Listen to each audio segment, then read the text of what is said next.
This is kindling. This will go up with just a tiny spark. I'm going to prove that to you right now.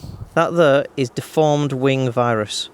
So that bee will never be able to fly because its wings are absolutely deformed. Get away, you stripy idiots! Go! Leave it alone! It's my honey, not yours. Go! Away!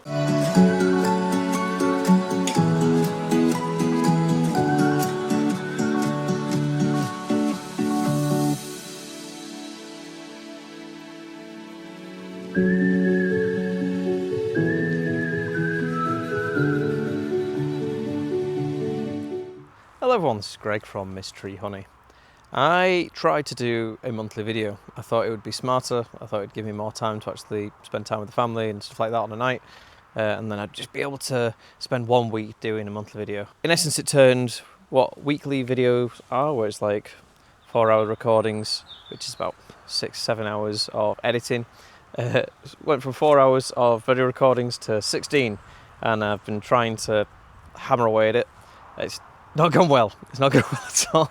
So I've sodded it off. I've just gone, no, I can't be doing this. I'm going to go back to weekly inspections again, and hopefully we can do a better format this way instead. So I apologise in advance that July will probably just turn up randomly in December if I get time. If I don't get time, I'm sorry. So I'm just going to give you a quick update of what happened through July. Okay?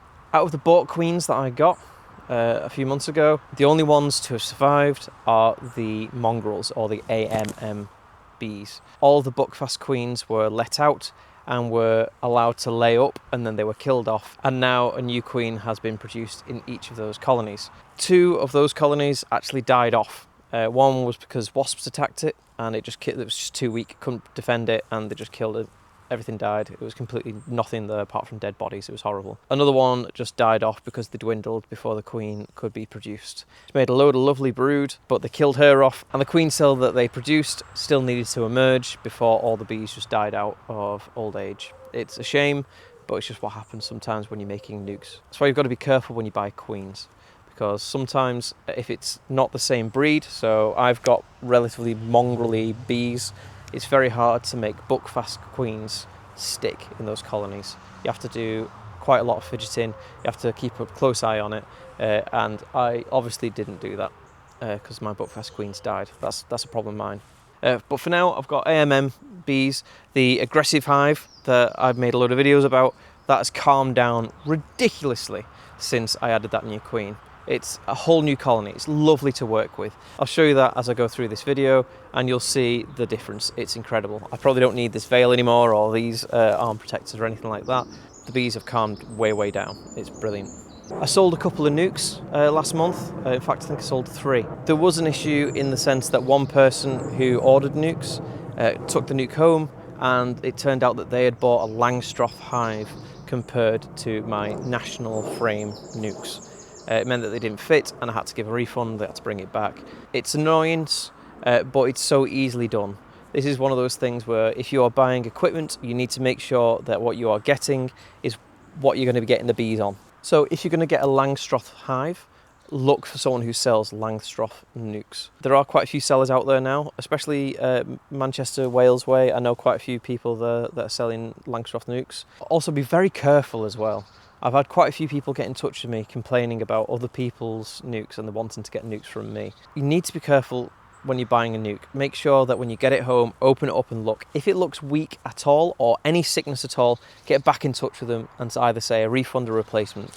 Your nuke, when you get it home, should be ready to move straight into a full-size hive. Now that being said, it is August now, so the chances of a nuke, if you buy one, filling a full-size hive is getting lower and lower. It's early August now, but if you were to get it at the end of August, I'd say just keep it as a nuke over winter. In fact, I would say don't buy a nuke until spring if you're wanting to get bees. August is when you should start getting them ready for winter. So what you don't want to be doing is you don't want to have them building up frames, building up bees and stuff like that. You're wanting them to hunker down, build up the stores and get ready for winter, because winter's hard for bees. It really is. Something else I did at the very beginning was it doesn't look like it now, but I trimmed this area. It was looking an absolute mess, and I did all the other apiaries as well. I found that the production apiary is a bit of a fire risk. A lot of the grass grew very high, and because of the heat and the lack of rain, it was very, very dry. It was like a tinderbox waiting to go up. So I ended up doing a lot of my inspections without a smoker, just in case. Or if I did need a smoker, because I was moving some colonies about and I was really, really hammering those guys. I was shaking them out and doing all sorts. I kept the smoker in my van, which in itself is not safe, but it's safer than being in dry grass. So it's one of those things of you need to be very careful of your surroundings. If you are going to look after the area, make sure you trim it and keep it short. You've only got one life. You don't want to trip over carrying a heavy box and hurt yourself. So that's very important. That being said, I ended up getting heat stroke on the second week of July because the heat was just so bad from the sun. It was beaming down at me at the production apiary, and I was shaking frames to try and knock all the bees down into the bottom boxes. So I just had honey supers above the queen excluder. That was hard work, and I stupidly put myself in danger there because I was really rough. I couldn't breathe properly because I was so bad. So that was bad. Don't do that. If ever it gets to the stage where you are starting to go a bit dizzy because of heat or something along those lines, stop. Just go take a break. The bees can wait. There's millions of them. There's only one of you, so just don't do what I did, and take your time, look after yourself. Last month started out with me saying that I was going to prepare all of my colonies because I was away for a week, and what I didn't want to do is hear phone calls saying that they'd swarmed and I had to come collect them because I was down at the bottom of the country. What that month actually turned into was me fighting the environment, trying to keep the bees alive in the heat, to be honest, because there was no water anywhere, so everywhere dried up around Rainford. So I was setting up water traps everywhere so the bees could actually get some humidity, get some water. The nectar flow pretty much just stopped because of the heat. All the water from the ground had dried up, so the bees weren't producing any nectar. So that was a bit of an issue, to be honest. I saw the honey that my bees had spent quite a long time producing starting to disappear because they were hungry, but I couldn't do anything about that. I also had 2 colonies that were very, very big, and they were starting to break the hive stand that they were on. Not that the hive stand was bad, but the ground underneath the hive stand was soft, so it was starting to lean. So I had to take some boxes off them early. So I've taken about 11 boxes of honey, and they're currently stored in my garage for when I do the actual honey pull, and I'll extract them then. But it's very strange for me to have to pull some boxes early. But I had to do it because otherwise it was just going to topple over, and then the bees would be everywhere, honey would be everywhere, and there'd be a massive bout of robbing. So yeah, that was annoying. Right, so that was my July roundup, if you will. I'm going to get in there and get cracking. We'll have a look at see what some collies are looking like. I'll have a look at the aggressive hive, and you can have a look there. Pretty much any nukes that I have now, I'm not going to sell. I'm going to overwinter them. So it means that all I need to do is keep them topped up with food and make sure that they're building up the bee population so they're nice and big for when it comes to winter, and they also need a good amount of stores. I also need to make sure that if there are any big hives that they have a queen excluder on as well. That's something that I've fallen down on at the beginning of last month. What I was supposed to do is knock everyone down into the bottom 2 boxes, queen excluder, the rest being honey. And I ran out of time. Every single week I'd run out of time, so I need to keep on top of that. Because one thing you don't want when you come to the honey pull is having any brood in any of the frames. If there's any brood, even if it's just 1 or 2 in a frame, you can't use it. You just have to give it back to the bees. It sucks, but it's just something that happens. But yeah, I'm going to go get suited and booted. Oh. Right, let's get cracking. So something of note in the queen rearing apiary is that me and my dad last year built it. We did it by getting loads of pallets, putting plywood on top, and we did a really good job of leveling everything out. But I have found some issues with this. So if you look at the ground, it's started to get rotten. There's not been a lot of rain in the summer, but over winter it rained quite a lot. And what that means is we now have holes like that, or complete bits of the flooring completely disappearing when I walk on top.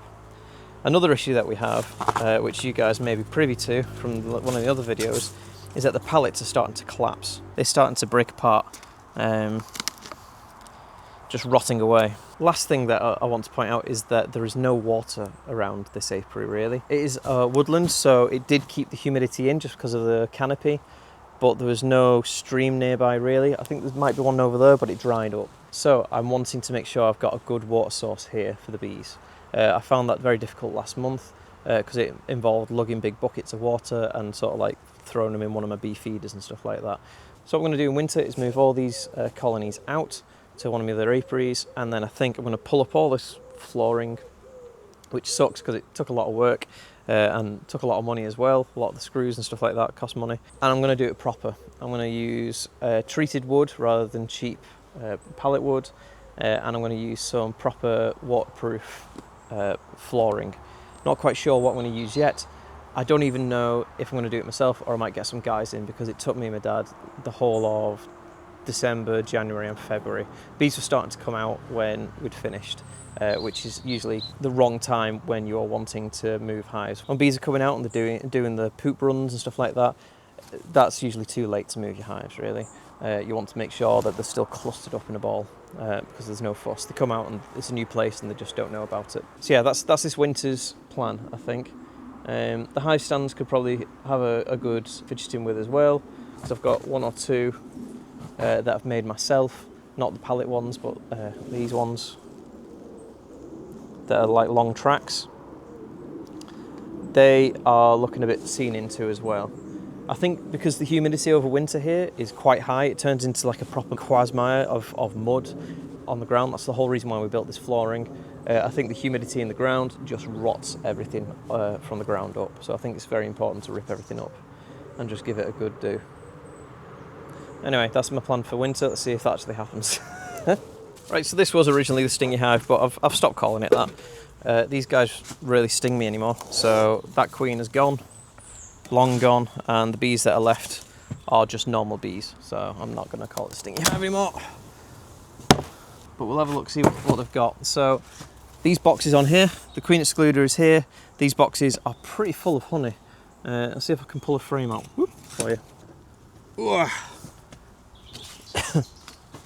So as you can see, lovely frames of honey there, and it's still quite liquid as well. There is a worry that I'm leaving it too late to the honey pull. I'm waiting until next week to do it. The reason for that is that we've had a spate of rain and there are still flowers out there even though some are scorched. So one of the reasons why I'm leaving them on is because if there's any nectar that's produced because of the recent rains that we've had, like as of last week, it started hammering it down. It was amazing. So I want to make sure that if there's any nectar that's out there, the bees will come and scoop it up for me, because a lot of the honey that I had that was in these has been eaten by the bees during the hot patch. So I'm hoping that they can just refill it just a little bit more. The reason for that is when you run a business based on stockists, you're expected to be able to keep them fully stocked. And this year has been a bit poor for me when it comes to honey production. I've had less colonies, which has slowed me down a bit, but I've had less swarms, so that's usually slows me down even more. So it's pretty good. I've not lost any colonies to swarms this year. There you are. So that is full of nectar. You can see it shining there. So there is definitely more nectar out there now since the rains. That's really good, because this was an empty box when I put it on, because I just wanted to give them more space before I went on holiday. So that's really good. So they filled this box with nectar. In a week or so, they'll probably have made that majority of that into honey. That's good. Let's have a look at this box. This was another empty one, because when I went on holiday, I wasn't able to give them proper inspection, so I was just a little bit worried that these guys would swarm, because they were quite big. But looking at this, they're just filling up these frames with nectar, which is great. It means that there's some nectar out there. Oh, yeah. So this has got nectar in it as well. I won't take this box of honey. Oh, that's interesting. So, it has begun. What we have there is a bee getting rid of a drone. Interesting. So in winter, the worker bees will get rid of the drones, and they usually throw them out of the front door, really, but that's interesting to see them getting taken out from the box. So you probably didn't want to have to drag him all the way down there and then drag him out. So that means that the bees are already starting to get into winter mode. Interesting. I wonder if there's any more down here. There's another worker there. I don't know where they've gone. She's probably flown off. So they like to throw the dead a few meters away from their home. It stops disease and it stops letting predators know where their house is. So it's very rare that you find dead bees at an entrance unless there's something really wrong with the colony. But that is interesting. That is very interesting that I saw that. So, I don't think they need this box. It's got one or two frames that have honey in. But other than that, there's quite a lot of space in here. So I think they've already started to shrink down quite a lot. It's interesting. So So these bees are getting into winter mode. Now, the reason for that could be that it's because they're in under cover or canopy. So it's cooler here than it is when it's in the sun at my production apiary. So these guys may be feeling the cold a lot more than any of the other apiaries. So it's interesting to see that these guys are getting ready for winter. So I might have to pull these guys honey sooner rather than later. Oh, that is heavy. So I think this top box is full of honey. So that's good. It means that the bees have got a lot of food for winter. It means I won't have to feed them as much. So we're going to start with the bottom box and we'll work our way up. That's always the best way to do it. These guys are perfectly fine. They're not angry at me right now, but I am going to just give them a quick smoke just to stop any sort of pheromone getting out there, because this is the bottom box, and the bottom box is where all of the flying bees hang out. They come in from the foraging, drop the stuff, and then fly out again. But if you're winding them up, then they'll fly up and defend the colony. So that's what I'm going to do. I'm just going to take my time. Really stuck down. So this year I'm going to try and collect some propolis. I've bought 5 propolis nets, which are just mesh that you put on top of the hive. What you do is that you put the net over the top of the colony and you put the crown board on top, then the roof on top. And the bees will just fill it full of propolis because they want to go up any sort of gaps anywhere. And then what you do is you take it out, freeze it, and then you crack it over something to make all of the propolis fall out. And there you go, you've harvested it. So I'm going to go and try and do that this year, just because I've had a few people asking for it. So I've not seen any eggs yet, but that doesn't mean anything. She's on 2 brood boxes and it is winter, so she may be slowing down, or she might even be having a little brood break, which is what bees like to do sometimes. Just work my way across. The only time I need to worry is if I don't see any eggs whatsoever when I go through both boxes. So this is pollen. So this is loads of pollen here. It's kind of dark, so I'm just going to use my torch. Nothing. Still not worried, don't worry. Now this queen's a little bit older, so she might be slowing down a little bit. So I've just found some capped brood. So usually capped brood is where the bees start laying. Now something I have noticed is that there seems to be a lot less bees here than last time I was here. So a lot of these boxes were full. So it could be that these guys have swarmed. I don't know. Okay, should look for the queen, can't see her. Okay, we found loads of larvae. All healthy looking. C-shaped. Loads of stuff underneath them. Loads of royal jelly. And I've seen some eggs as well. So the queen is still present. She's still here. That's good. I was only panicking a little bit. Now is not the time when you want to be producing queens, because it'll slow the colonies down tenfold. If you have mated queens to put into nucs, then that is okay, but I would not be mating any new queens this time of year. There's an abundance of drones, but the colonies that are left queenless up until the queen starts laying will be at a massive disadvantage. Unless you're able to pump them up with like extra brood and stuff from someone else, but then you're weakening another colony to make another colony thrive. So it's diminishing returns with that, really. Cool. So I've seen 2 big frames full of brood there. That's good. They were larvae. So there's been a lot of EFB breaking out around this area. So I'm just going to give it a thorough look over. Good news is I don't smell anything. That's a good indicator of EFB. It's a smell. That's a good patch of brood, really, if you look at that. Loads of eggs on this. And they're all upright, so the queen might even be on here. Not too fussed if I see her on. Oh, she is. She is there. She's right there. Walking about.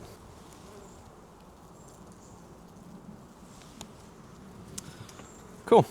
Yes, so she's a blue dot. So she is over a year old now. She's like 2 years old. So she is going to be slowing down a bit.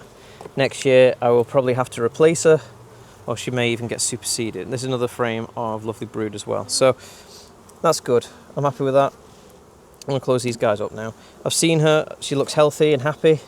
The rest of the bees look happy as well. No one's complaining. No one's attacking me. Just have to be careful here. I don't want to squish her. So yeah, I'm happy with that. They've got a good amount of honey from them. These guys are good. I'm happy with this. And as you can see, not a single sting from the stingy hive. So Can't be called that really. It's the wrong moniker. And I reckon this is absolutely full to the brim with honey. Just because the weight of it is phenomenal.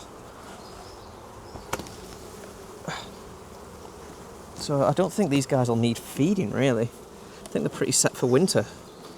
All they need to do now is do a Varroa treatment, and I reckon these guys are set. Let's have a look. Really properlise down these frames. Yeah, look at that. Full frame of honey. So this whole box is full to the brim with honey. In fact, it is, and it's got some brood up here as well. So the queen is making her way up here. So that's incredible. This colony, I think, is going to be super strong going into winter, and I won't have to put any food in, really. I just need to treat them, which is bonus for me. Right, I'm just going to tap these down and put the supers back on top. Pop, pop, pop, pop. Pop, pop, pop. And ooh, get down, everybody. But I think that's pretty good going, really. I'm happy with that. Good on you guys. Right, stick these back on. Now, if I wanted to be really greedy, I could take that box, this one, and take the frames of honey out. But you know what? I like the bees to have a good amount of honey for themselves, if I can help it.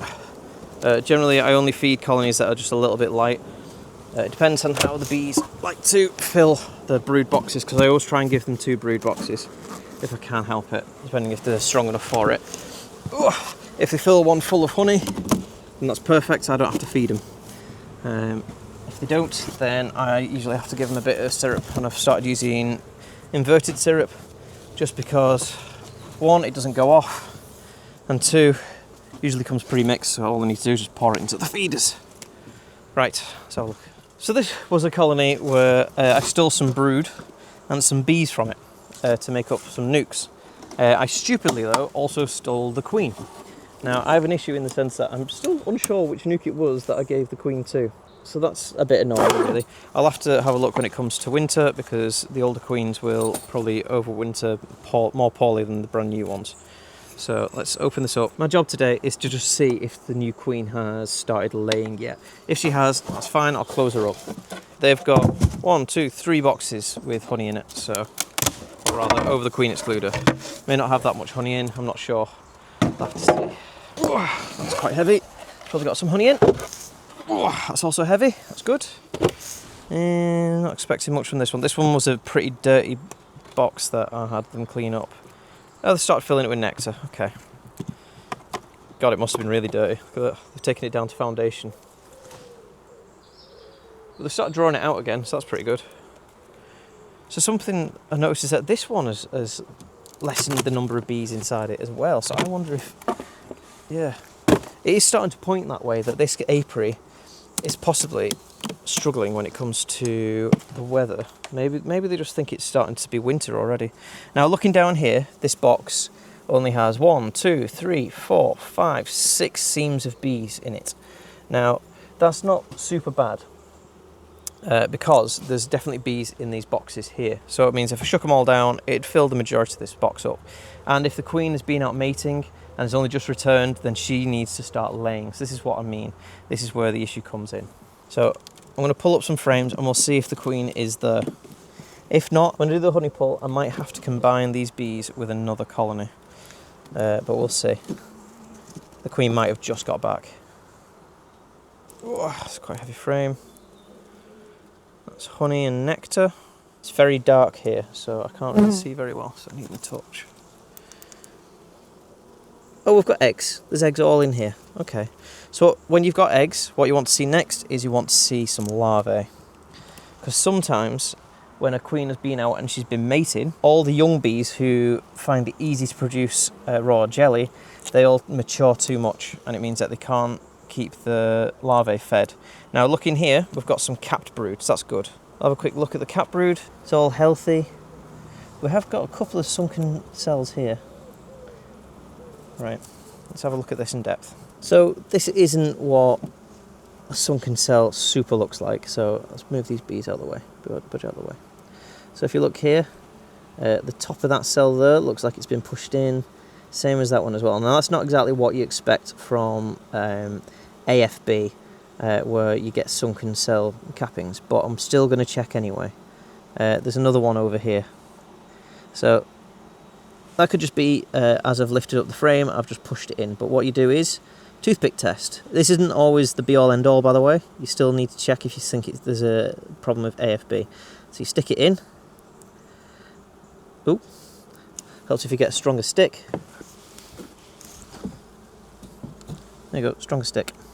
So you stick it in. You wiggle it about. Mush whatever it is that's in there up, and you just pull it out. There you go. So there's no trail, so that's good. So when it's AFB, there'll be a trail that comes out. So we'll try this one as well. Squidge, squidge, squidge. It's really gross, poor thing that's inside there, and then pull it out slowly.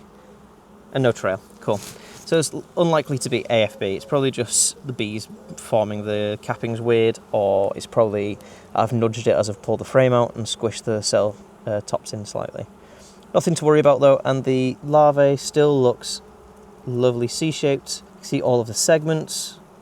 There's lots of food there. These guys look healthy as well, so that's good. So I don't care if I see the queen or not. I've seen that she's making brood now. They have a fair amount of food, not a huge amount, but we've got lots of eggs, got lots of pollen, and yeah, I'm happy with these guys. I'm not seeing any disease issues from the looks of it. Yeah, so she's just building up. There's nothing wrong with her building up. She's been out of the office for God knows how long, so she needs to build up a force. Right, let's close it up.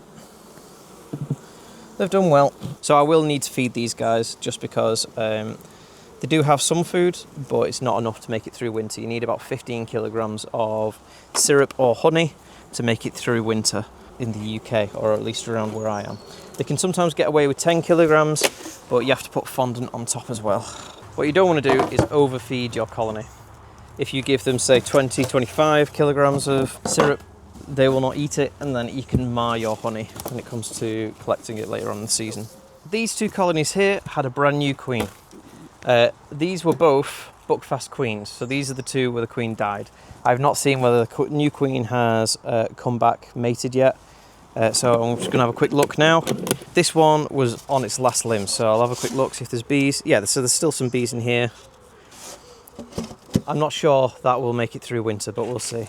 I'll have to really work hard to get them going. Right, so there's lots of bees in here. Let's have a look inside. So, when you do it, start from there. Bottom, well done. Oh, can you tell I've been watching Miss Rachel with the baby? Oh, bloody hell, that's heavy. So, I don't think these guys will need feeding. That's a lot of food.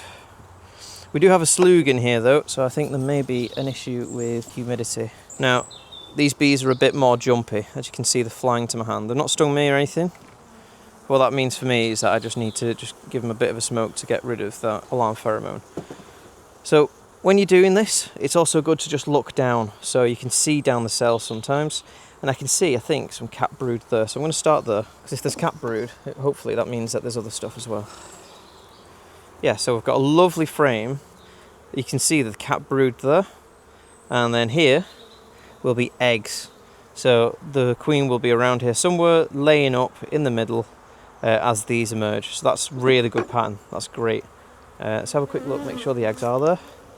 Oh yeah, lovely eggs, and we've even got some small larvae as well. So that's great. So that's a good sign. That means that the queen is present and she's doing well. Now I've not seen the queen in this one yet either, but at least we know that there is a queen present. That's good. So that's one way if you want to sort of speed up your inspection and see if there's a queen present. Just look down the cells, especially if you use smoke, and get the bees away from the tops of the frames, and see if you can see some cap brood. See some cap brood, then it means that there's probably going to be some larvae either side or on that frame as well. It's a good way of just speeding things up. But yeah, this is full of eggs as well. Yeah, doing great. I'm not going to search for the queen. If I see her, that's great, I'll mark her, but if not, then I'm not worried about it. I just want to make sure that she's healthy, and so is all of her larvae. The bees look good, a little bit jittery for my liking. It's nothing like chronic bee paralysis virus.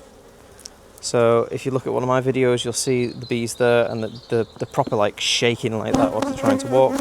These guys are just moving like that. It's not the same thing.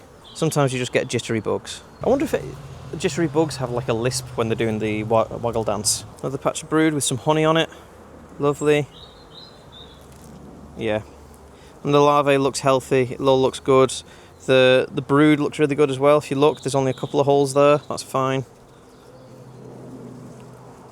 Cool, so I think these guys are pretty much sorted. They just need a Varroa treatment and they're sorted. So next week when I do the honey pull, I'll give them a Varroa treatment, and then pretty much after a week of doing that Varroa treatment, I need to look the week after to see if there's eggs, because I'm using Formic Pro. And Formic Pro is a bit of a nightmare when it comes to killing queens. But if they've still got eggs after the Formic Pro treatment, then I can pretty much close these guys up for winter, I think. I think they're pretty set. They've got loads of honey in that other box. And they've got loads of brood coming in. The queen looks like she's doing a good pattern. The bees are defending themselves well, so some would say too well. This might be a new aggressive hive next year, don't know. Not stinging me. They're not over me, they're just... Ah! One stung me. One stung me. So they are slightly aggressive. But sometimes you get that from F2 buckfast. So this is a debate that goes on. So the queen I put in here was a buckfast, so that's an F1. So her mum was an F0. She was a pure buckfast made from buckfast queens and buckfast males. The F1 is an open mated buckfast. So the queen is purebred buckfast, but the male is a random flying bee from around the UK. So what you get there, because males are the ones that choose the aggression, you get the buckfast fighting very hard with the mongrels. The buckfasts are bred to be extremely calm and pleasant on the frame and don't fly up at you. Mongrel males are whatever they are. So sometimes you can get F1s that are slightly aggressive, but generally the buckfast wins through. Now when it comes to F2, that buckfast genetics has been dulled down so much that you can get slightly aggressive bees coming from one of the mongrels. You can also get really calm bees. It depends on who the bees mate with. But you get a lot of people saying that F2 buckfast queens produce the angriest bees. Now, to me, I don't think they do. I've had angrier bees from mongrels. What I think it is that the people who usually say that are the ones that just deal with buckfast completely. And buckfast are so calm and relaxed on the frame that they just think any sort of defensive behaviour is super aggression. And if you want to see super aggression, look at what it was like over there for me. That was definite super aggression. That was just them defending me. I got one sting. That's absolutely nothing. I get that normally from normal hives. It's absolutely fine. Right, I'll have a quick look at this one and I'll bring you from there to there. Yeah, see? Right. You'll be questioning yourself, how did I do that? Did I move the camera or did I have two cameras set up? Who knows? Magic. Right. So these guys are pretty damn weak, so I'm going to show you this. So this is what you get when you make a nuke up and you put a queen in and they let the queen lay and then they kill her off. These guys have been without proper brood production for about a month, so they have started to dwindle and dwindle and dwindle. I'm going to go in, see if I can see the queen. If I can't see the queen, then I'm probably just going to shake these out in front of another hive and let them join another one. I don't want to keep these tagging along if they're not going to survive, because just from the size alone, these guys are going to need a lot of work to plump up enough to fill this box and survive through winter. So I'm stood in front of the entrance, but there's no bees coming in and out because they're so small. So let's just have a quick look, see what's going on. So we're wanting to see eggs, first of all, because that means that there's a queen that's laying. Next, we want to see that there's larvae, because that means that the queen is actually getting her eggs to the larval stage. It means that there's some bees in there that can feed them. So there's a lot of eggs. I can see a lot of eggs. Squirrels are attacking me again. And I can see some larvae. Okay. Yeah, so the bees are producing larvae, but that is not going to produce a lot of larvae. There's like a very small circle here that's not going to produce that much larvae at all. So these guys are in the process of dwindling and dying. So if I want to try and make these guys survive, then I'll have to give them a frame full of brood from another colony. The issue with that is that you are taking away some survivability from another colony to make this one possibly survive. which isn't the best. We've got some capped brood here, not a lot. I can count the number on my hands really. So we've got 1, 2, 3, 4, 5, 6, 7. 7 capped cells, which is not good. And then we've got some drone in between them, so that's even worse. Yeah, so I might end up just shaking these guys out, which is a shame. Especially when you spend money. So I spent 35 quid on the queen that they killed. And you always hope to end up with a colony after that. But alas, I do not think they will. So I'm just going to shake these guys out. They're too weak, the queen isn't great, and they're not going to be able to build up enough to be able to survive. So I'm going to find a colony that is doing quite well, it's quite strong, and I'm going to shake them out in front of it. Might choose one of the nucs over there.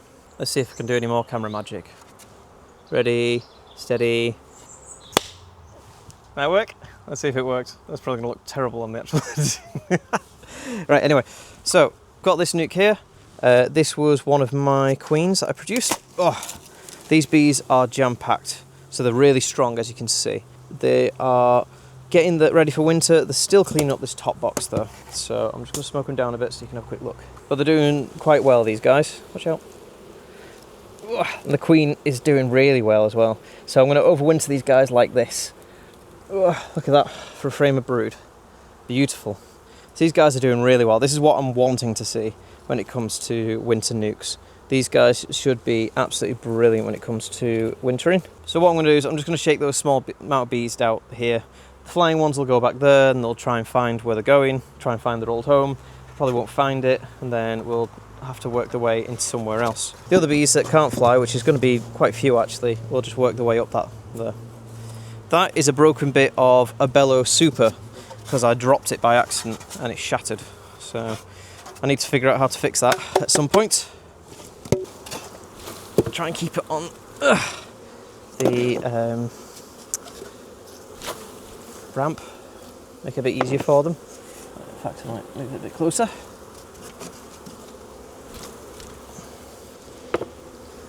There's no point in trying to keep a colony that is not going to get big enough to survive winter through winter by sacrificing another colony, because all you do then is you end up with 2 dead hives rather than 1 strong colony and 1 dead one. It's unfortunately it's the tough algebra of life. But yeah, they should start making their way into that hive now, and I'm going to leave them to it, because colonies can get a bit uppity when you start introducing foreign bees into them. So while we're here, I'm going to check out this nuc. So this one was the one where I came to a hive and the queen was still inside the cage and she was surrounded by dead bees, but she was still alive. So what I did was I saved her and I made a fresh colony out of bees from other colonies. So I've made a fresh nuc and I introduced her to it, and I just let her try and survive. I gave her a fighting chance anyway, so I'm going to see how these guys are doing. I've not actually had a look in here yet, but there's quite a lot of bees in here, so that's a positive thing. Again, I'm just going to have a look down, see if I can see any brood or anything. I can't off the top of me, so I'm just going to go for the smallest frame, because that's going to cause the least amount of damage by lifting it out. So I'm wanting these guys to be producing honey, because I want them to be wintering themselves. There's lots of bees there, that's good. Oh, look at that patch of brood. Perfection. Now, we do have some chalk brood though. That's interesting. So as you can see, that is chalk brood. We've got a few cells of it. So, chalk brood is nothing really you can do apart from replace the queen. Now, I've only just got her in here, so that might sort itself out over time. The reason I'm not worried though is because chalk brood, it's sort of a fungal problem. So what happens is that there's like a mould or a fungus that comes in, and it affects the larvae. It kills it and then it turns it into this sort of like weird hard thing, this shell. Now people can see it and they can get a bit scared thinking it's EFB, but that's not EFB. So even that one, see that there, how that looks like it could be melted in the bottom, so like that, but if you look closer you can still see that it's got like a white splodge at the bottom, like that one as well. So that is not EFB, that is chalk brood. Chalk brood is caused by the fungus. What happens is that the larvae dies and the fungus grows on the larvae and turns it rock solid and pale like that.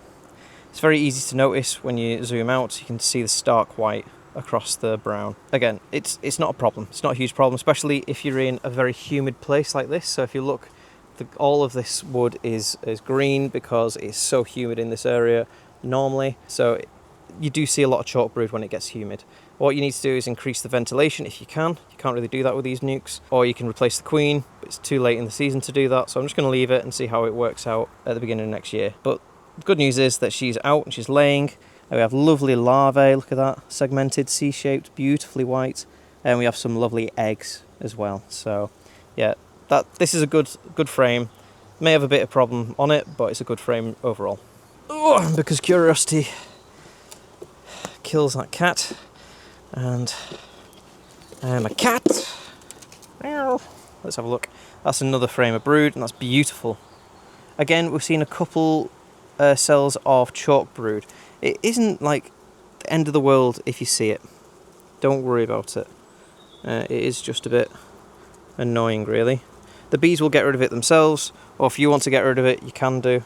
You shake the bees off, you turn the frame on the side, you shake the frame, make sure you do it away from the hive, and those corpses, those mummies will fall onto the floor away from the hive. And that's one way of getting rid of it. But don't worry too much about it. It's more of an annoyance than anything else. It's not going to lead to anything super bad unless it's like a whole frame of it. And then if it's a whole frame of it, then you've got a big outbreak of it, and then you need to either replace the queen or shake the colony out. That's good. I'm glad she's been accepted. Right then, let's have a look at the stingy hive before we go to another apiary. Right, so this was the angry hive. It was horrible. Whole reason I bought this new hood. Let's see how these guys are now. Good sign. Good sign. Ooh, there we go. I really need to replace this queen excluder because it's wiggly woggly. To be fair, it's my oldest one, so it's been battered the most. In fact, I'll do that now while I remember. Take the bees off. If you want to know what propolis is, it's that stuff on the frame, the sticky stuff. It's all over the place, this stuff on top of the frames. I'm just going to go get a queen excluder ready. I'll put that on in a minute.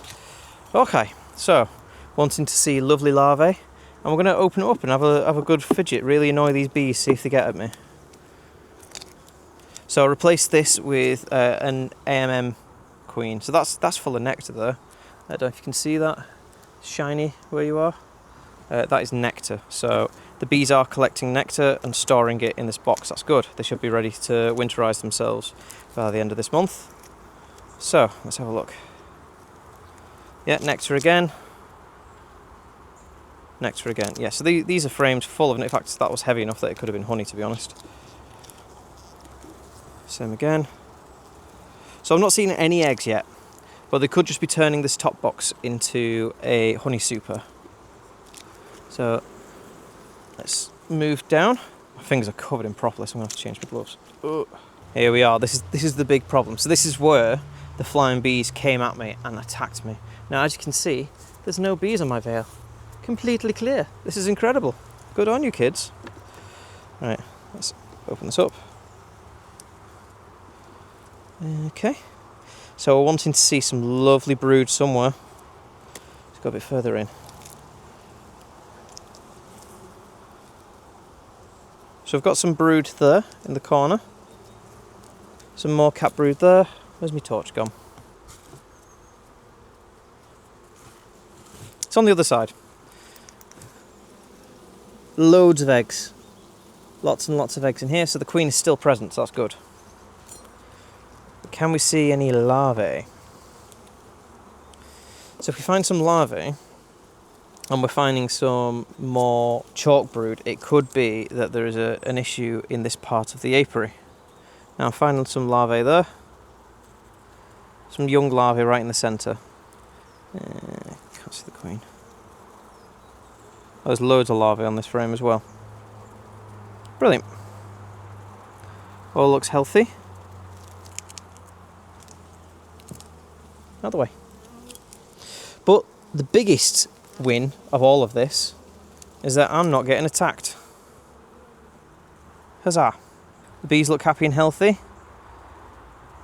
There's a fair amount of larvae in here. Cat brood is still emerging. It's brilliant. Ooh, lovely frame. Now, something I am seeing that could be an issue.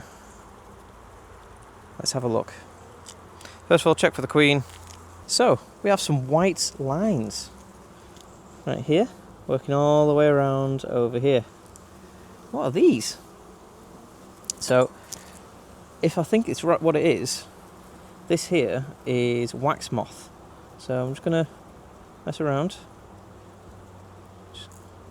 So what you do is, wherever you find the track, you just pull away. The bees underneath are still okay, don't worry. And what you should find is a wax moth larvae should pop out. And there it is. Can you see it? There it is, wax moth larvae, wiggling around. So the wax moth is an absolute nightmare. I'm gonna get it, I wanna fling it to the birds, goodbye. So the wax moth is an absolute nightmare. It can absolutely wreck frames, especially if left alone.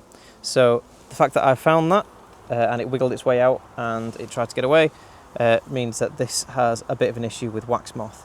So there's nothing really you can do about wax moth. You can fumigate the cells after you've extracted them, stuff like that, but there could be eggs all over this hive, which is a bit of an issue.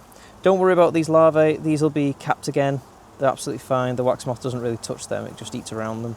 But that's another bloody pest that you have to deal with. That means that these guys could have a wax moth problem. It shouldn't really cause any issues while there's so many bees about, but in winter when they clump up like that wax moth larvae that emerges then will just be going around eating away all these frames. And it could come back and there'll just be a load of like spider webs, what it'll look like, and your frames will be absolutely battered. And that's what happens in storage as well. So in storage, some people wrap the frames in cling film, or the boxes in cling film, and separate them, so it means if a wax moth gets one box, it'll only ever get that box, it won't get any of the other ones. There's loads of ways of dealing with it. You can also fumigate as well, which I've never done before. I don't like the idea of fumigating my honey supers because I don't like the idea of anything staying around after the fact. There's loads of different methods of dealing with it. There's plenty of people online that have gone through it as well, so have a look and see how they deal with it. What I'm going to do is I'm going to keep an eye on it. Any cells that I see like that, I'm just going to scratch them, get the larvae out, and then throw it to the birds. Right. I'm going to close this up though. As you can see, absolutely fine. No stings compared to last time, so I'm chuffed with that. These guys are doing great. Well done. Well done, that queen. Right, I'm going to smoke them down because I don't want to squish anyone. Every bee is precious. While I'm here, I'll have a look at that nuke as well, but I don't think it's going anywhere. I think it just needs to be left for winter, really, maybe fed. Right, metal queen excluders are by far more superior, just because they've got this lip to keep bee space underneath. See there? So that's really good. The bit with the lip is the bit that goes on the top of the frames, so you've got space between the frame and queen excluder like that. It's also a lot harder to warp these ones than the plastic ones which stick to the frames. You have to pull off and ping bees away. Problem is with them is that they cost a bloody fortune. I did a deal with someone, a supplier, and got 20 for something like 200 quid, which sounds a lot, but it's not. It's actually quite good. Good value. Right, I'll have a look at this little nuke here and then we'll move on to the next apiary. Right, so this is one of the original queens that I did. So this colony should be thriving really, but from what I've seen, it isn't. So I'm a little bit concerned about it. We're on 1, 2, 3, 4, 5 frames of bees, seams of bees. So that's not great. Let's have a look, see if we can figure out why. It could be that they're starving and need some food. Could be that the queen is a drone layer, or just not particularly good. So now is the time to be brutal, by the way. If your colony is not doing well and it's not looking like it's going to survive winter, just shake it out or give it to, like, combine it with another colony. It's just one of those things of sometimes queens just can't do the good job. So it looks healthy though. Happy, healthy cappings there. Beautiful. Good pattern. That's not an amazing pattern, but it's not the worst. There's lots of eggs, so the queen is still here. Could just be a bee problem. Could just be that there's not enough numbers to help her. So the pattern there is not great. That is not what I'd call a good pattern. Now, the queen's there, walking around. There she is. Oh, white splodge. She seems happy and healthy. in herself. Walking around quite well. Just seeing if sometimes she can be missing a leg, but no, she's got legs, wings, everything. So the pattern isn't great. I think that could be the issue, is that she's not producing a good enough pattern. Could she make it through winter? Yeah, I think so. What I might do is I might just top them up with a bit of food, just to give them a bit of a punt forward so they don't have to expend bees out and about. They can just focus on raising brood. Because that's all full of brood as well. So yeah, I'm just going to give them a bit of food and see if that helps. Because I'm not going to be selling this nuke, and because I'm going to be putting it through winter, it doesn't really matter if I use inverted syrup now or not. You can use a bit of 1-to-1 syrup made sugar, but inverted syrup is good enough that you can leave it and it won't go off ever. So I'm just going to fill this up, why not, see what happens. Give the bees lots of food and see what they do.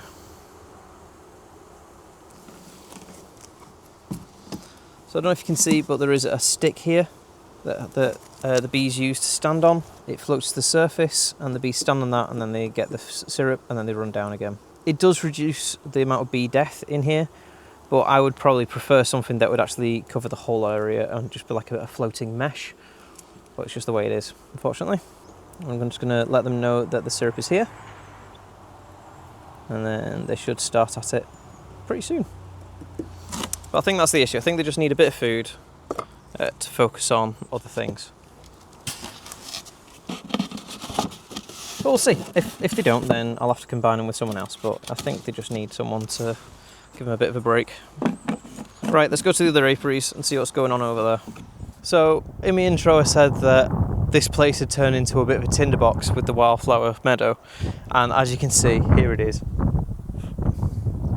Although there's plenty of flowers still about, which is brilliant, like there's some over there, there is a lot of dried grass. Now, it has rained, so under here there is a good amount of moisture. But this stuff up here, this is kindling. This will go up with just a tiny spark. I'm going to prove that to you right now. Just to show you what it's like, this is the stuff I picked up. I have actually been grabbing this stuff because it's pretty good kindling. But just stick it there, as it is, and I'm only just going to do a small spark, put it on its lowest setting, so it's like tiny spark. Ready? As you can see, it's starting to go up like kindling, and it only takes a couple of seconds for it to catch on fire proper and go a bit loopy, as you can see. And I've got a great big field full of that stuff. So that is why I don't use my smoker in this apiary. So it's interestingly windy at this apiary today, so I'm hoping you guys can hear me. I'll cover my mic, so hopefully it'll be better. Yeah, there's quite a bit of activity today. Strangely, there's a lot of bumblebees trying to get into that hive there. How weird. But I'm going to go through them now, and anything that's interesting I'll let you guys see. But a lot of the nucs that I made here have been moved into full-size hives, and they've grown exponentially, really. And I've also got rid of a few colonies down at the end over there because we had a drone-laying queen. We also had a touch of disease as well, and I just did not want to risk them at all. It wasn't anything bad, it was just sac brood, and I didn't want to spread anywhere, so I got rid. All those frames are melted down. But yes, so let's see what happens. So these two colonies were absolutely huge. Like, this one's already taller than me now, but originally I couldn't reach, even with my step, I was having to reach up high. I think I had like 11 boxes on each of these. Fortunately, I've gone through and I've taken some of the boxes that were full of honey off, and these are just the boxes that had a little bit of honey in. Now, during July, this hive killed its queen. I found it at the entrance of the hive, lying dead on the floor, and I had no idea what to do. I went through it and I couldn't find any queen cells. And I could find some eggs. So my only hope was that there was another queen in here and they'd killed the older queen off. That can happen with supersedure cells sometimes. Supersedure queen walks around, she gets mated and stuff while the original queen's still walking around. You can end up with two queens in the same hive. That's what I was hoping for. I was hoping that that's the case. But I've not been in it since, and it's been like 2 weeks now. So I'm going to go in and I'm going to see where they're up to with these. These had quite a bit of brood in them still, and I wanted all that brood to emerge, so it means that when it comes to extraction, there's no brood getting mixed in with honey, which is minging. And yeah, I want to see if there's still brood in here. It's still quite busy at the entrance, so there must still be some sort of bee production going on. Because 3 weeks you'd see quite a lot of bees dropping off, but there's still a huge amount of bees here. So we'll see what happens. Now remember, I don't have my smoker on me because I don't want to die. So if these bees are particularly uppity, I may have to go back to the car, relight it and come and go at them with it. But I don't want to use a smoker. I've done a pretty good job of trimming all of the dry grass away. So all that's here now is this stuff, this green stuff, which is quite difficult to burn. But yeah, we'll have to see. Ooh, right. So there's bees up there. That's good. Means that they're working it. I've got these new hive tools. They're supposed to be a bit more streamlined. I thought I'd give them a go. I tried them last week and I found them a bit awkward. I think I just need to learn how to use them properly. Each tool has its own specific method of being used. So that's got a crowbar on it, so you can crowbar the frames apart, and that's pretty good at slicing away any propolis and stuff like that. This, as you can see, is a lot thinner. And if you look at my other J tools, that is a lot more shallow as well. So I'm a little bit confused on how to get the best out of this hive tool, but it's something of interest for me anyway. Probably not for you. Right, let's break this apart. There we go. Right, so there's lots of bees up here. Wow. That is a heavy box. So that will have no brooding anymore. And it's absolutely jam-packed with honey, so let's have a quick look at one. Now we have to be careful because one of the lugs has broken off one of these frames, so maybe let's choose one that's nowhere near it. Whoa. Look at that. So that is full of honey. Not capped everywhere, but it's still full of honey. It's very heavy. It's good. Oh, yeah! I lost this foot on my step, and I've been using my step a bit wobbly all this time. I've just found it in the grass. Get in! Made up with that. Right, so that's one positive today anyway, at least. So let's wiggle this up. Oh, this is very heavy. Very, very heavy. Oh, flipping heck. Wowee. Oh, that is a very full box. Wow. So I found an issue with this, is that if you look, it's slightly a bit longer than the lugs. So it's hard, you can't get in there and twist it out. So I think you have to use this end to sort of twist it and break that seal. It's just a bit different, I guess. Oh, but that is absolutely jam-packed full of honey on both sides. Wowee. Jeez. Okay, this is a bit light. So it doesn't look like they're filling this yet. Oh, maybe they are. So again, I've not been in here for a few weeks now, so I need to catch up with them. So there's quite a lot of honey in there, it's just uncapped. Yeah. Okay, that's fine. Ooh, my glove's broken a bit. Let's hope that that doesn't cause issues for me. And this one. Oh, okay, that's heavy as well. That's got some honey in it as well, so that's good. Right, so as you can see, the queen excluder's here. It's not warped in any way. It's looking really good, actually. Quite good for a bargain like that. Oh, I'd highly recommend getting the metal ones over the plastic ones. But what we're going to have to do, we're going to have to tap these down. Turn it around. And tap, tap, tap. There we are. Check for the queen before you put the queen excluder back on. Okay. And we're going to go from the bottom up. The bees are absolutely covering every seam in this. This is a really healthy hive, actually, from the looks of it. This is what you want your hives to look like. Now, that kind of shows to me that maybe there is a queen in here. So a few weeks have been now, so if there has been a queen, emerge, etc., then she should have got mated by now. So we're looking for eggs. So something to note is, see this bee right here? If you look at her wings, they are a bit battered compared to the other ones. That means that that is an older bee. So as they go out and they fly and they go along plants and possibly get attacked by thorns or maybe something's attacked them, the wings get a bit more battered. So it's a good way of telling whether a bee is young or old. The old ones, their wings were a bit battered. All these other bees with the smooth wings, you can see how they're nice and rounded, they're relatively middle-aged. And then I'll see if I can find a young one. So the young ones are very, very fluffy. No, I can't see one right now. Oh, that one there that's running around. That's a fluffy one. That's a young bee there. So that is what we call a nurse bee. See it going around, talking to everyone? Lovely. It's always good to be able to identify the age of your bees, because if you see a lot of older ones, then you could be in trouble. Now, I can't see anything because it's gone dim here, which is the first time in weeks it's gone dim, so I'm going to go get my torch. I'll be 2 seconds. Right, I'm back, torch in hand. So have a quick look. So wanting to see eggs or larvae, and there's none in that frame there. There's 2 whole boxes, so I'm not worried yet. I still don't know how this queen has emerged, because when I found the dead queen, I went through it and I couldn't find any queen cells. But there were a lot of larvae there that could have been turned into a queen, so that could be what happened. No. Whoop.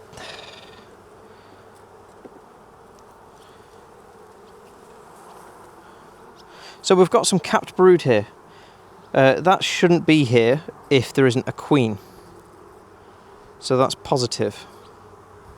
It's not a huge patch of brood, but it's enough. So I'm just checking to see if I can see the queen anywhere. If I can't see her, then I'm going to shake the frame and have a good look at this brood. Okay, I can't see the queen, so I'm just going to shake it. So as you can see, we've got some lovely cells of larvae, lovely, pearly white, segmented, and we've got some younger ones down there. So that's good. What we're looking for now is eggs, and I might need to use my torch for this. We're wanting to see eggs, but I cannot see them. Oh, there's some actually, there are some. Just my phone's not focusing on them for some reason. So I can see some eggs. There's not a huge amount on this frame, but this could just be the outside of the brood area. So as we get further in, hopefully we'll be able to see something else. Okay, it's a much better frame of capped brood. So I'm just going to have a quick cursory glance for the queen. I'm not expecting to see her, but it'd be interesting if I do, because I'd like to see who has replaced the one that was here.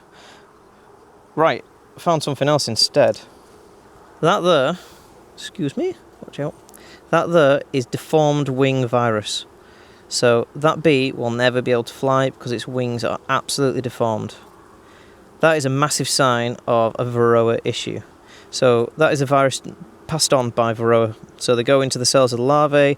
As they suck the blood, they spit out some bad stuff, and sometimes in that bad stuff there is a virus. It's similar to us with malaria and mosquitoes. So that is a sign that these guys desperately need a Varroa treatment. I'm also just going to have a quick cursory glance and see if I can see any Varroas on the back. If you can see Varroa on the back of a bee, that is a sign that there's a huge Varroa load. Now, I'm going to be using Formic Pro this year, and Formic Pro gets underneath the cell cappings, unlike a lot of other Varroa treatments. So it should be okay. So I'm going to be blitzing these guys for Varroa, but I want to have a quick look, because I think I saw some chalk brood then. Yeah, a little bit of chalk brood. So there's a lot of EFB going around in the area, and I'm just a bit concerned in case there is some EFB. Now that doesn't look like EFB to me. That looks like chalk brood to me. But because I'm unsure, I'm going to take a picture and I'm going to send it to the NBU and just say, look, what do you think this is? And my camera's pretty good at getting inside cells and getting a good photo. Now that to me looks like chalk brood, but better to be safe than sorry. And that's as easy as that. I'll just send those pictures in an email to the National Bee Unit and say, look, I think this is chalk brood, but I just want a second opinion, and they'll get back in touch with me. And they'll probably say, yeah, chalk brood, nothing to worry about, or they'll say, we want to come and investigate it, and they'll come to the apiary and have a look at inside my hives. Now, because I'm quite a busy person, I generally just let them come in. I just say, give them permission to look at my hives. I don't actually come with them, but they'll have a look at the hives and they'll investigate them for me, and if they see something that's a bit dodgy, they tell me. I've had it in the past where I thought I had EFB at one of my apiaries. It turned out it wasn't EFB, it was something called half moon disease, which I started making a video for, and then I lost the plot. And yeah, I didn't finish that one off. But the disease I did have was half moon disease, and the only way to tell the difference between EFB and this half moon disease is through doing a test at a lab. So they took a load of samples and they had them all tested and they all came out negative, and that was a sign that it was this half moon disease, which is relatively rare, which is why I wanted to make a video about it, but I just ran out of time, and it was like, what, 2 years ago now?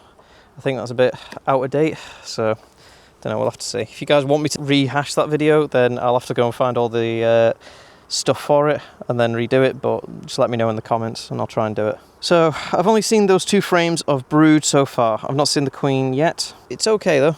I'm a bit concerned about the chalk brood I'm finding in the different apiaries.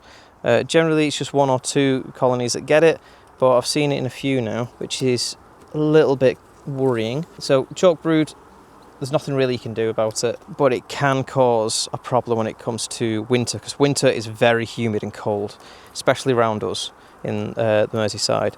So chalk brood can affect the bees here quite a lot. So going into winter and you know that you've got a problem with chalk brood, it means that the likelihood of that colony surviving has just been diminished significantly. So I'm a bit concerned about that. If it was just 1 colony or 2 colonies, I'd be like, it's fine. But because it's several, a bit worried. So it'll be interesting to see how dirty frames get after a year. So this colony made these frames, like drew them all out this year, this spring, and if you look, it's already getting quite dark, the comb, so it means that it's been walked on and used quite a lot.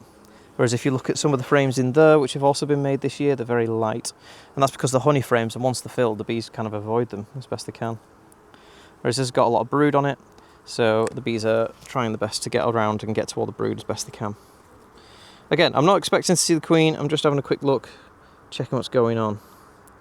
There's a little conflab going on over here. I think that's going to be the waggle dance actually. I wonder if I can get a video of that. Other things to do. Time's cracking on. Can't show you everything fun, can I? This has a few eggs on it, but it's not a lot. So yeah, this queen isn't laying up like her mother did. At least I hope it's her mother. Could be a random queen from somewhere else. So there are eggs though. There are lots of eggs on this frame, on this side. But the other side was completely bereft of eggs. Unless she was on the laying. The issue before you see the queen is that you have no idea how big she's going to be or what her markings are, so it's very difficult to sort of get your eyes ready to try and find her. Like if I was to tell you she's got quite an orange bum and she's rather large, you'd be looking around for a big bee with an orange bum. So it's quite small and striped, you'd be looking for a smaller striped queen. But yeah, when you have no idea, you can't really see them as easily. It takes a bit of time. This is why I like to mark my queens as well, just because it makes it so much easier just to go bloop, there it is. There's a patch of blue walking around, that's clearly the queen. Okay, but there is definitely a queen in here, and that is good. That's what I'm wanting to see, and that's what I'm wanting to know. It's sad that her mum died, because her mum did an amazing job in spring. So it's interesting that they produced another one. Must have been a supersedure. I just don't know when they did it, because I didn't see any queen cells anywhere. Well, good news is that they didn't swarm. That's the important bit. If they'd have swarmed, I wouldn't have got half the honey that I got today. Ah, there we are. Exactly what I said would see. So if you look there, there's a little red dot on his back.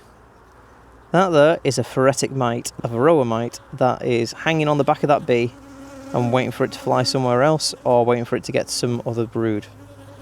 That is a massive sign that there's a Varroa load in here that's huge. So I need to treat these guys ASAP, especially before winter. But that is just crazy. I knew I'd see it as well. And there's another problem here, another deformed wing virus. This bee is very sickly. I feel sorry for it. But I said I'd see it, and I did see it. I knew as soon as you see deformed wing virus, you'll start seeing mites on the back of bees. It's just one of the indicators that this hive is really struggling with Varroa. Right, I'm just going to close these guys up. They're doing great. I can see another full frame of brood after this. So I think these guys are going to be fine. There's definitely a queen in here. The brood is relatively healthy. There's a little bit of an issue with possible chalk brood, but I'm not going to worry about that right now. I'm going to send that email off to the National Bee Unit and see what they say. But I'm 80% sure that it is just chalk brood.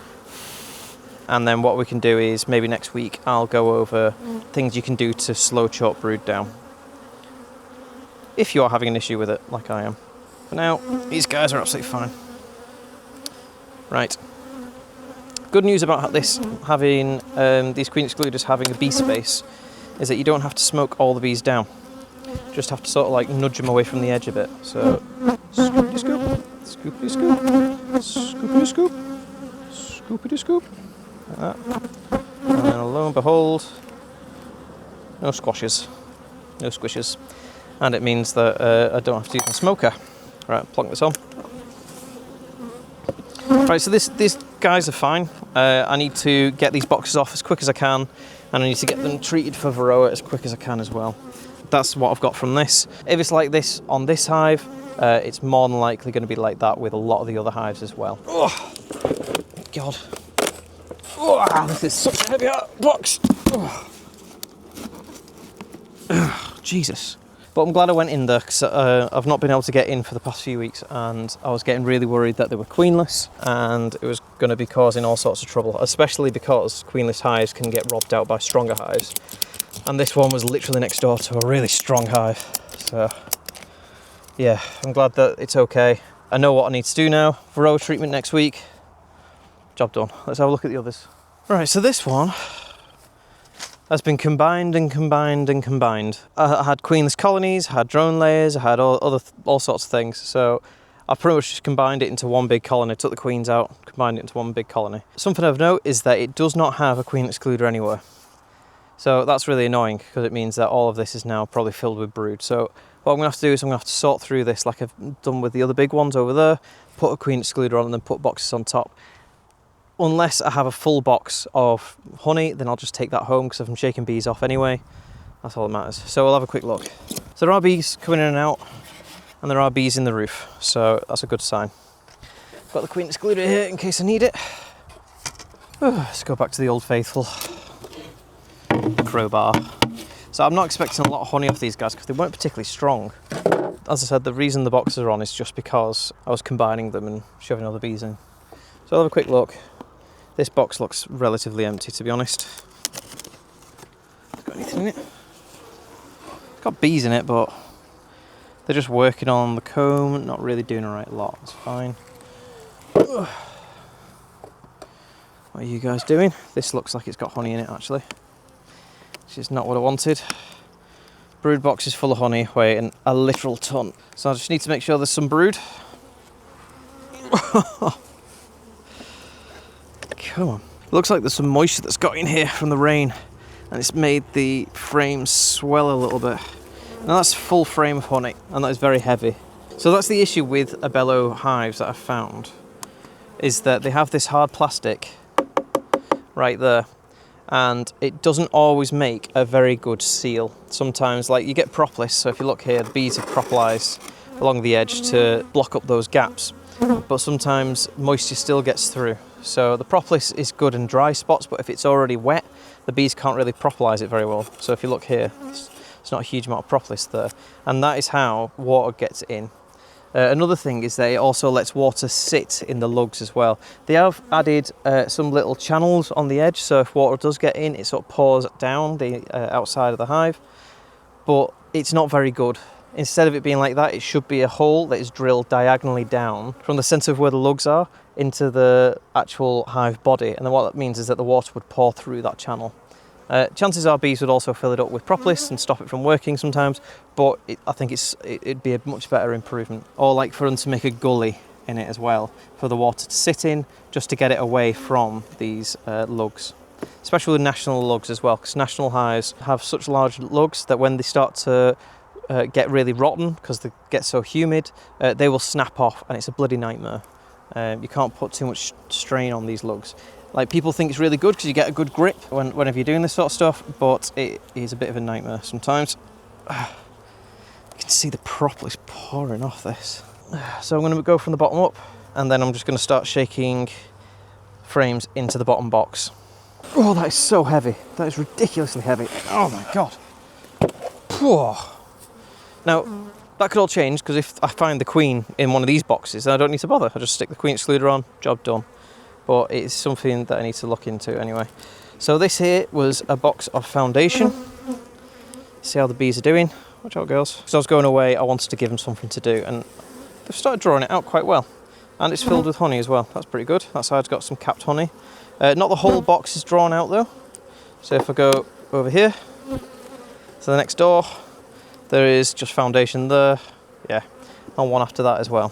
So it's not fully drawn out, but they have had a good whack at it. I'm just going to have a quick look, see if there's any brood in this box, because I'm expecting to be some brood. Because queens generally walk up and down the centre and then work their way out, but I don't see any brood at the moment. That's just honey. Right, so I'm seeing a disgusting amount of drone brood. You can tell drone brood because it looks like bullets, like that. So that is concerning. So drone... Oh no. Okay. So that's concerning, and we now have a drone-laying queen. The reason I know it's a drone-laying queen, not only because these are worker cells and she's produced drones in it, but the bees have realised this and they have started to produce queen cells. Now you may think, that is a huge queen cell. That's going to produce a massive queen. She's going to be massive and awesome and sweet.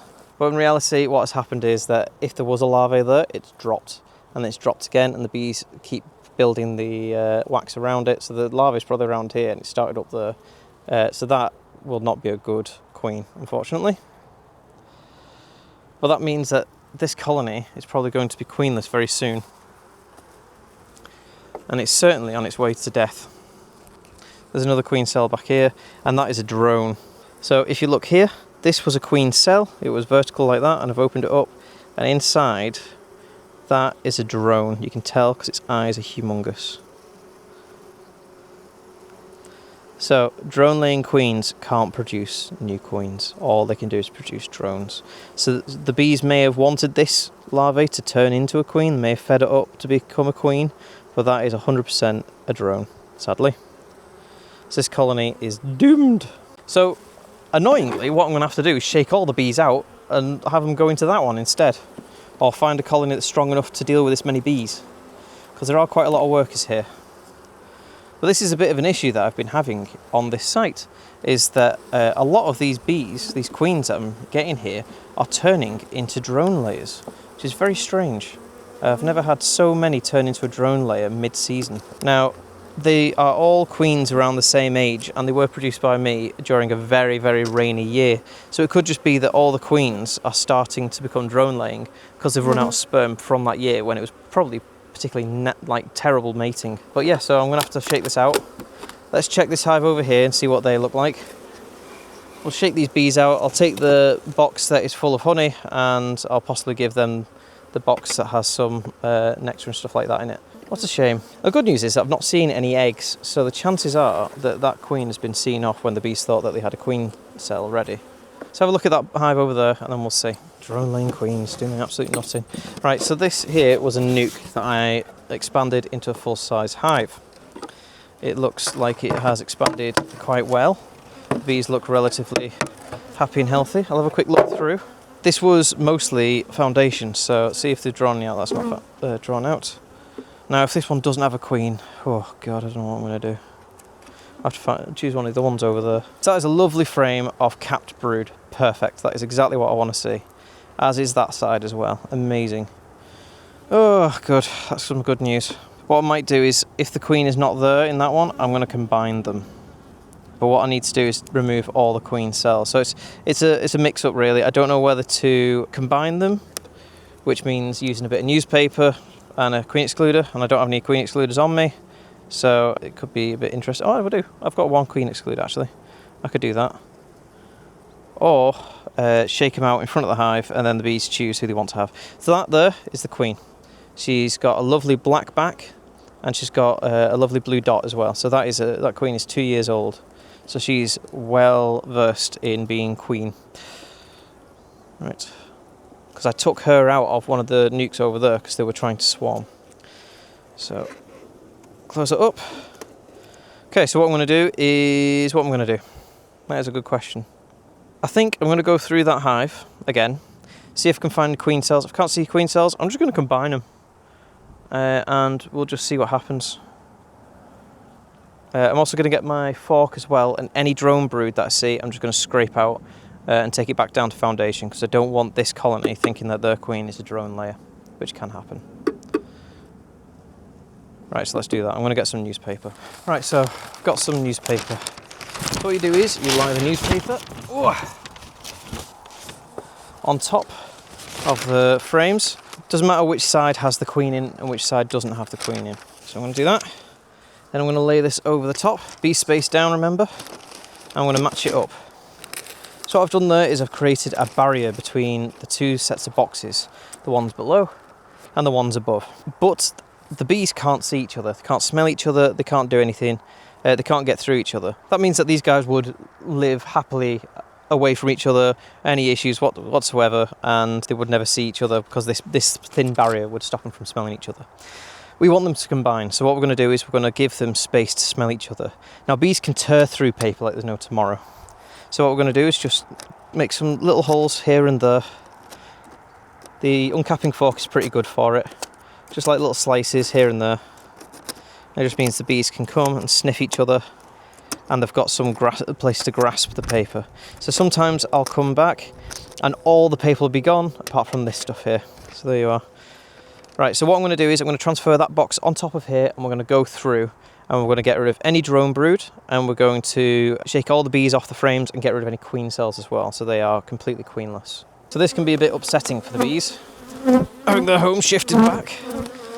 So you may get a bit of pester going on, but don't worry too much about it, or just use a bit of smoke. Okay, so we're going to have a look. There's nothing on that frame, but I'm going to shake all the bees off it anyway. Put it there, just to give me some space. And queen cells. So if this colony has not been producing any brood for a while, these bees, the majority of them, will be flying bees, so they may be grumpy. So the good news is that I'm not seeing any eggs anywhere. Remember, any queen cells that you see, squash. Right, so I found some drone brood. There and there. So I'm going to shake the bees off this one. And we're just going to use this uncapping tool, and we're going to get rid of all this drone brood. If we need to take it down to foundation, we need to take it down to the foundation. The reason for this is that once drones have been laid in the cells, the bees will continue to lay drones in those cells, even if she's not a drone laying queen. And that can sometimes mess you up. You may think, oh no, another one that's drone laying, when in reality, she's just reusing the cells that are drone shaped. So that side done. There is some drone brood on here and some queen cells, so I'm going to shake these bees off. If you don't get rid of the queen cells, the bees up here will still think that they have a chance to produce their own queen, and they may fight the colony that they are being merged with, which doesn't end well for anybody. So you have to be really sure that you're not going to inadvertently give them a queen cell. Or what can be even worse is that the bees combine and they think that they've got a supersedure cell on the go, so they kill the nice healthy queen, and then you end up with another drone coming out with ideas above its station. Right, so that's the first box done. All those bees that have flown out when I shook these frames have started to gather on the floor here. I'm doing that on purpose. I'm letting it stay there on purpose, because what will happen is they'll stay there, they'll land, they'll have a walk around and stuff, and it means that just before I close this up, I can tap them in and put the lid on. So that's the plan anyway. So I'll have a look at this one. This one's got quite a lot of drone brood in it. So where's the frame I took out before? I think it was propelised down pretty badly, so let's have a look. I've been seeing a lot of these adverts for these like gator gloves, where they're the toughest gloves in town. And I can see why they're doing quite well. It's because gloves like these are just falling to bits. They're doing a great job of marketing. Wish I could do that. Right, so that's just foundation with nothing on. Here's the drone brood frame that gave me the nod that these guys were having trouble. So we're going straight to foundation with these guys. Do not mess about. It may feel really cruel, but you're being cruel to be kind, because all that will happen is that this colony will just die out anyway. So you're removing the last bit of brood that this queen had, and it's to help the whole colony survive. I am absolutely destroying this frame, but that's fine. The bees can produce wax really easy. So I'm just removing everything that even, ow, flip, got stung. Remove anything that even looks remotely like a piece of brood. There we go. So I think that's all drone brood gone. Some cells here. If you can't get rid of them, then just destroy them, damage them enough that they're no longer viable. Sting is still in there somewhere. So as I said, they're probably a bit uppity because the majority of them are going to be flying bees. They're also queenless, so they're going to be uppity about that. So don't get upset about it. They're just being normal bees. That's what bees do. Just take your time. If you get stung and it hurts too much and you need to stop, then stop. Bees aren't going anywhere. It's you that's dictating this process, not the bees. It's annoying because this was a fresh box of foundation, so this literally, I've just bought this. And it's like 30 quid's worth of foundation and frames, and now the bees have absolutely guffed it up so much that I'm going to have to ruin it, and they're going to have to fix it. Going to be earning the keep, I think. So what I'll do is I'm just throwing these bits of wax and stuff on the floor for now. But what I'll do is I'll come back at some point with a bucket and collect it all. But in the meantime, the wildlife nearby will be fed quite well. So there you are. Hope you like that. Little mice, rats and birds. I know that a lot of pheasants come here, and sometimes deer do as well. Not quite sure if deer eat larvae. I've seen a horse eat a chick, so I never put it past any other creature to eat anything. So yeah, maybe they do eat some larvae. See, can't see why not. It's a good source of protein for those who don't have taste buds. I'm gonna have to get another glove. Back in a sec. Right, next box. Oh, this is the really heavy one. Crap. I might just shake this one out into the hive. I don't know what to do. Right. Yeah, I'm gonna shake this out. So I'm on that brood box. It's absolutely jam-packed with honey. I'm going to shake it out and just have a look, see what the frames look like. If there's any brood in there, then I'll put the box on here for the bees to clean out and then make it better. If there's no brood on there, I'm just going to take it home and I'll just use that. Just extract it. But, oh my god, there's so much propolis in this box. It's crazy. Right, shake this off.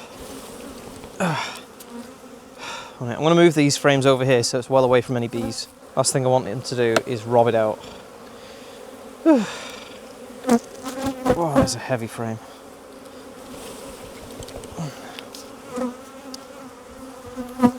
No brood yet, that's good.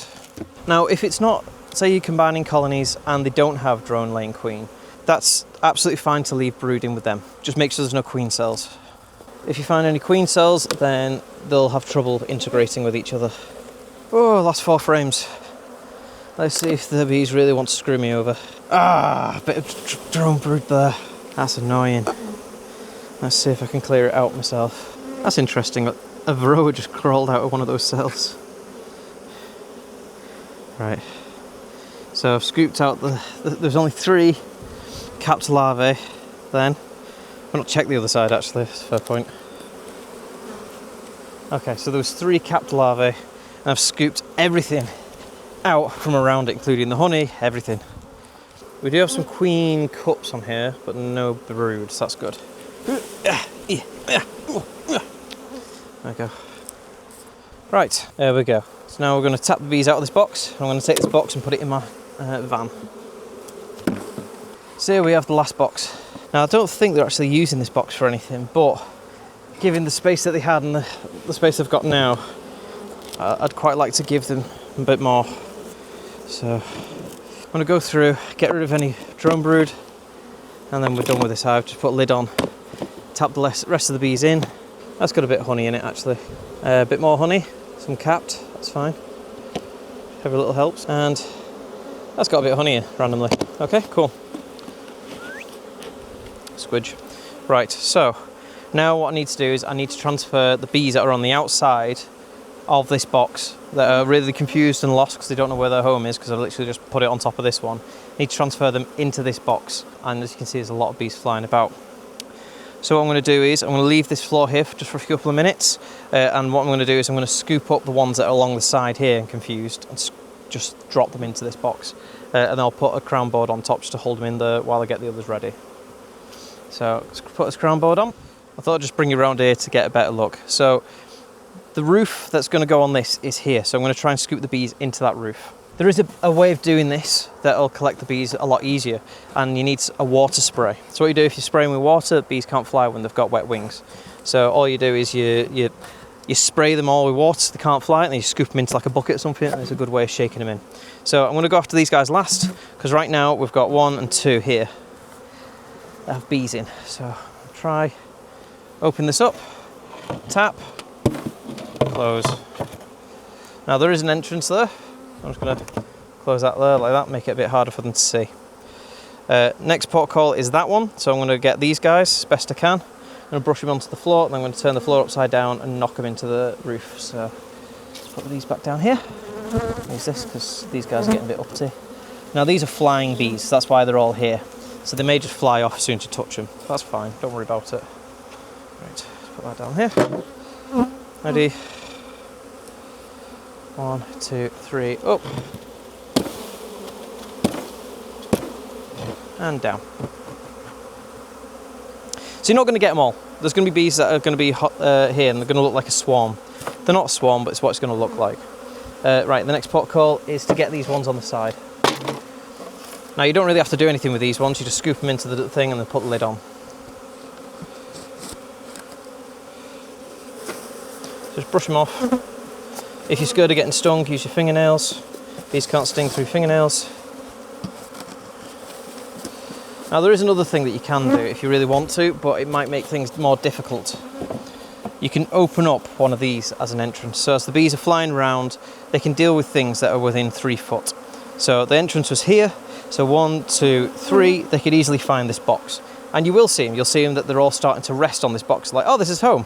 Why can't I get in? And what they'll do then is walk up and down, up and down. They'll try and find the way in. If you open up one of these things, they'll all make the way into that entrance up there eventually. Because once one finds a way in, that's going to be their entrance in. The only issue with that is that sometimes if these are open, they know that they can get in and out through an entrance. They don't go and try and get through the newspaper. Same with the ones below. Or what you can also find is that they will think we are still our own colony, and they will fight the ones down there and kill the queen, which can be a bit of an issue. So it's always better to keep them sealed, and they'll work their way in. It's just a bit annoying. Now these bees, don't worry about these bees that are flying about and still stuck outside. They will eventually get bored. When it gets night time, they'll cluster like a swarm, and then they'll start flying off, and they'll meet other foragers while going to other plants and stuff like that, and then they'll probably go back to their homes and bribe their way in with a bit of nectar. So don't worry about them, it's all going to be okay. Yeah, so I'm just going to close these guys up.